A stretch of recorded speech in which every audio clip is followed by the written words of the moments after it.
मेरे जहन में आया कि क्या अपने समस्त पूर्वाग्रहों से मुक्त होने के पश्चात इस पुस्तक में दलित रचनाओं का मूल्यांकन किया गया है। दूसरा मेरे मस्तिष्क में आया कि आलोचक ने रचनाओं के सूक्ष्म अर्थों तक, स्थूल अर्थों तक तो हम पहुंच ही जाते हैं, स्थूल सूक्ष्म अर्थों तक पाठकों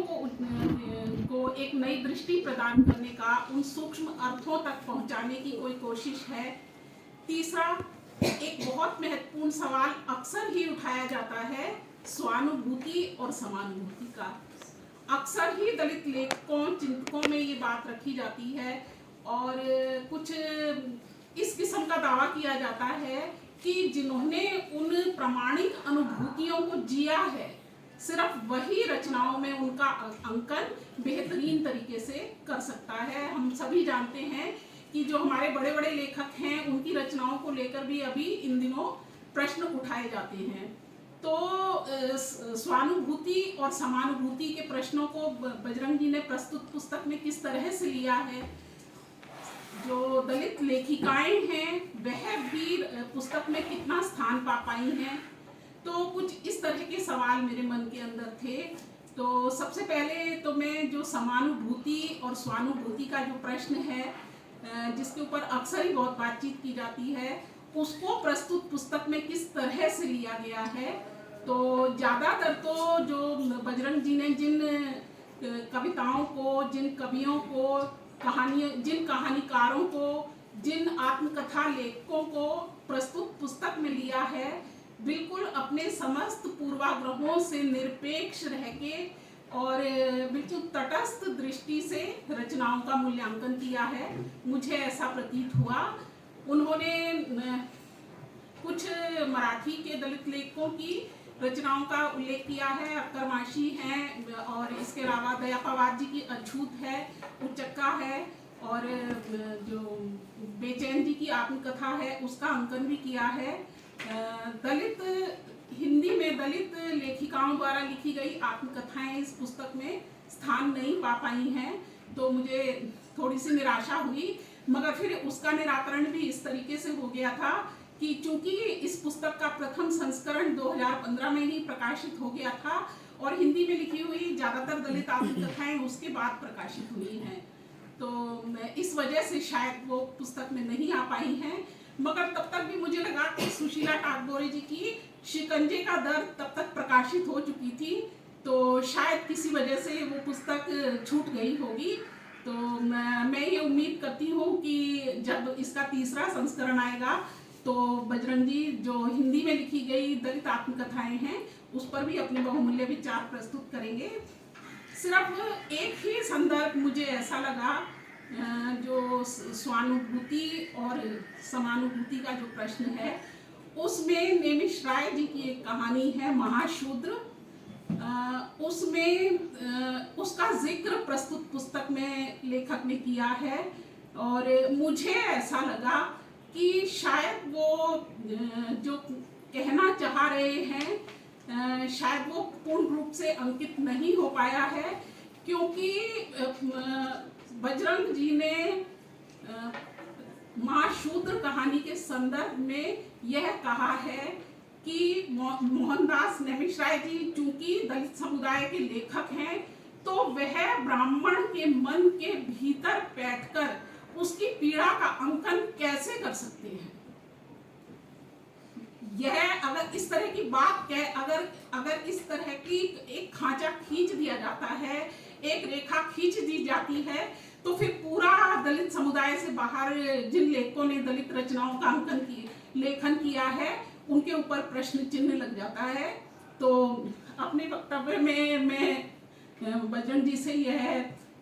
इस संदर्भ में उनकी जो भी टिप्पणी है उसकी अपेक्षा करूंगी। इसके अलावा जहाँ तक रचनाओं के आंतरिक स्वरों तक पहुँचने की बात है, तो महत्वपूर्ण जो कहानियाँ हैं, सलाम है, शव यात्रा है, और जो महत्वपूर्ण लेखकों की कहानियाँ हैं, सूरजपाल चौहान जी हैं और बेचैन जी हैं, दलित लेखिकाएं जो हैं, उन सब की कहानियों जो महत्वपूर्ण हैं और बहुचर्चित हैं वो हम सब पढ़ चुके हैं और शायद उनसे जो अर्थ ध्वनित हो रहे हैं वो भी हम सब लोग जानते ही होंगे। यहाँ पर बजरंग जी ने ओम प्रकाश वाल्मीकि जी की कहानी छतरी का उल्लेख किया है। और अगर ऊपर से हम देखें तो उसका जो अर्थ निकल कर आ रहा है, कहानी का संक्षेप सिर्फ यही है कि एक दलित समुदाय का बहुत अभावों में जीने वाला व्यक्ति अपने बच्चे को की शिक्षा जारी रह सके और उसकी किताबें जो हैं वो बारिश के पानी में ना भीग पाए, इसके लिए उसे छतरी खरीद के देता है, किंतु उसका टीचर उस छतरी को तोड़-फोड़ देता है। तो ऊपर से अगर हम देखेंगे तो ऐसा प्रतीत होगा कि जैसे शायद यह दलित उत्पीड़न की घटना है, मगर बजरंग जी अपनी विवेचना के माध्यम से उसके आंतरिक तत्व तक पहुंचे हैं, आंतरिक स्वर तक इस तरह से उन्होंने व्याख्यायित किया है कि दलित समुदाय को जो भी चेतना जागृत करने की कोशिश करेगा, जो भी उसको थोड़ा ऊपर उठाने की कोशिश करेगा, जो भी उसे सपने बुनने में सहयोग देगा, तो जो सवर्ण समाज है या जो सुविधा संपन्न समाज है वो उसमें कोई ना कोई बाधा किसी न किसी तरीके से उत्पन्न कर देगा। तो संपूर्ण कहानी, चाहे कहानी लेखन की बात हो, चाहे कविता लेखन की बात हो, चाहे आत्मकथन की बात हो, लेखक ने संपूर्ण समाज के परिप्रेक्ष्य में जो भी समाज की इस समय शक्तियां हैं जो कि दलित समुदाय को या जो हाशिए पे पड़ा हुआ समुदाय है उसके साथ जो है, जो उनको वहीं तक रहने देने की उनकी मंशा है, उन्हें ऊपर उठने में असहयोग की मंशा है, उन सबको उजागर करने में बजरंग जी पूरी तरह से सफल हुए हैं। जहाँ तक दलित रचनाओं में दलित लेखकों द्वारा रची गई विभिन्न रचनाओं में भी अंतर विरोध देखने को मिलता है। बजरंग जी ने उसकी विवेचना भी आलोचना के अंतर्गत की है या आत्मकथन लेखन के अंदर की है कि किस तरह से एक ही लेखक की लिखी हुई दो रचनाएं हैं, मगर दोनों में उनकी वैचारिक दृष्टि अलग अलग है। तो इसका उल्लेख भी उन्होंने किया है। दलित समुदाय के अंदर जो स्वयं के अंदर अंतर विरोध पाए जा रहे हैं, जो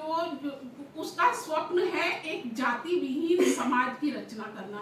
किंतु अगर वह अपने भीतर ही देखे तो किस तरह से स्वयं विभिन्न जातियों और उपजातियों में बटा हुआ है। और जो समाज के बिल्कुल जाति की दृष्टि से अगर देखें तो जो बिल्कुल निचले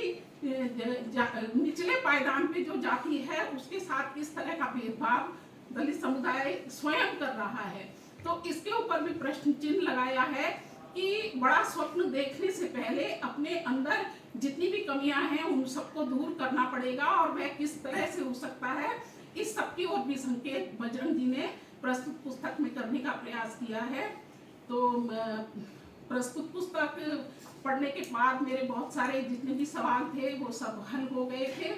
और सिर्फ एक ही मेरे मन में प्रश्न चिन्ह था जो मैंने बजरंग जी के सामने रख दिया है और मैंने बहुत कम समय में अपनी बात कह दी है। धन्यवाद।